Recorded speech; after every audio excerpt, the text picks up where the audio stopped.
so much fun, and I really feel like Austin has had a very special part in that, partly because Book People has been so amazing and started the Camp Half-Blood that you have here every summer, and Topher, who oversees that, and all his great staff. So many kids have had such a great time. It's really brought everything to life. I just got an email this morning from a kid in Toronto, and he said, "Could you ask Book People to start a camp in Toronto?" I said, "Well, I think you kind of have to be an Austin kid to enjoy that."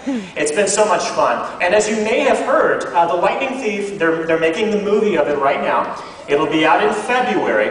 And last May, right after I was at Book People for the tour, I got to go up to Vancouver where they filmed it, and I got to visit the set, and that was really great. I got to meet Chris Columbus, who's directing it, and got to talk to Logan Lerman, who's the kid who's playing Percy, and a lot of the other actors. And while I was there, you know, it's always interesting to see a book turned into a movie, because some things are like you imagine, and some things aren't. But there was one prop, I looked at it and I said, you know, that is amazing. That is exactly the way I imagined it.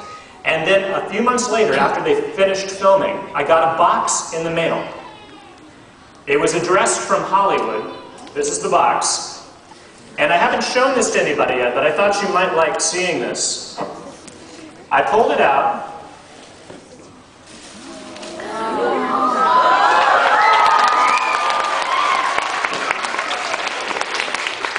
And you can probably guess, this is Riptide. This is the actual sword that Percy uses in the movie, The Lightning Thief, when it comes out in February.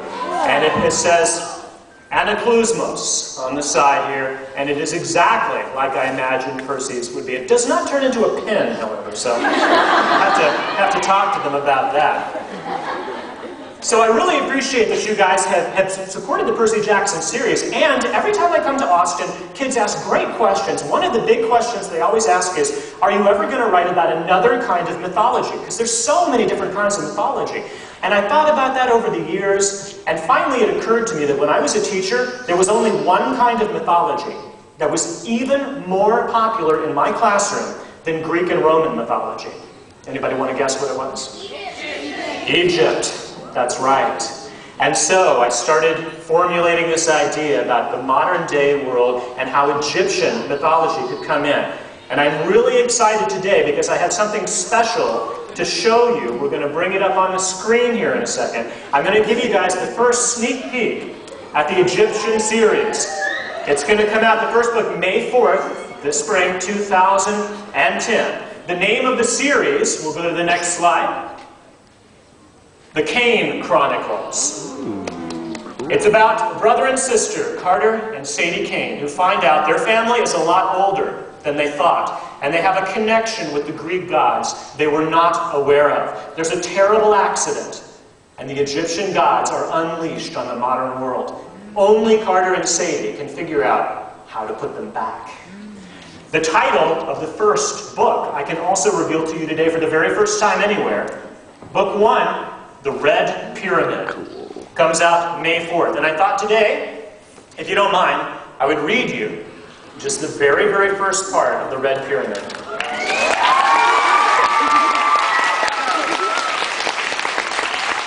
This is from chapter 1, A Death at the Needle.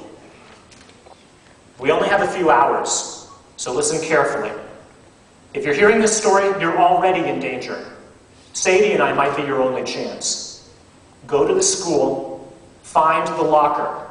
I won't tell you which school or which locker, because if you're the right person, you'll find it. The combination is 13, 32, 33. By the time you finish listening, you'll know what those numbers mean. Just remember, the story you're about to hear isn't complete yet. How it ends depends on you. The most important thing, when you open the package and find what's inside, don't keep it longer than a week. Sure, it'll be tempting. I mean, it will grant you almost unlimited power. But if you use it too long, it will consume you. Learn its secrets quickly and pass it on. Hide it for the next person, the way Sadie and I are doing for you. And then, be prepared for your life to get very interesting.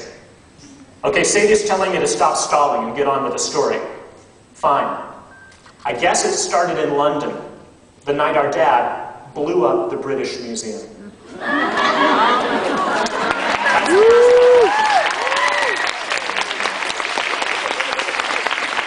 Very excited to have so much fun with Egyptian mythology and bringing it, but not to fear. It is not the end for Percy and Friends. We'll tell you a little bit more about this later in the spring, but I'm working right now on a new Camp Half-Blood series. So stay tuned for more about that. Now, however, it's my great honor. I want to introduce a wonderful writer. I'm so excited today because Peter Larangis and I have never met. We've worked together on a wonderful series called 39 Clues. I got to write the first book, The Maze of Bones, and Peter picked it up for book 3, The Sword Thief. Did a fantastic job, did such a great job bringing the characters to life. And he's going to tell you a little bit about that. My big thrill today is getting to meet him in person for the first time. So would you give a big hand to my fellow author, Peter Larangis.